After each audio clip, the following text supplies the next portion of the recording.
మార్కాపురం పట్టణంలో జిల్లా collector M విజయ సునీత ఆకస్మిక తనిఖీలు నిర్వహించారు.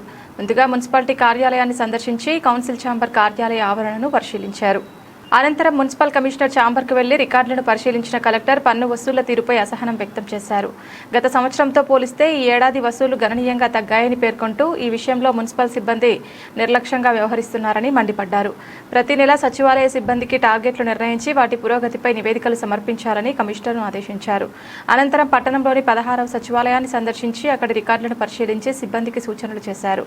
పన్ను వసూళ్లలో నిర్లక్ష్యం వహించకుండా బాధ్యతగా పనిచేయాలని సూచించారు. తర్వాత ఎస్వీకేపీ కళాశాల నుంచి మార్కెట్ యార్డ్ వరకు రోడ్డు మధ్యలో నాటిన మొక్కలను పరిశీలించిన కలెక్టర్ మొక్కలు ఎండిపోకుండా తగు సంరక్షణ చర్యలు తీసుకోవాలని సూచించారు. ఎండిపోయిన మొక్కల స్థానంలో కొత్త మొక్కలు నాటాలని ఆదేశించారు. అనంతరం తర్లుపాడు రోడ్డులోని నీటి ట్యాంకును పరిశీలించి నీటి శుద్ధి కేంద్రాలు, ఫిల్టర్ బెడ్ల పరిస్థితి తనిఖీ చేశారు.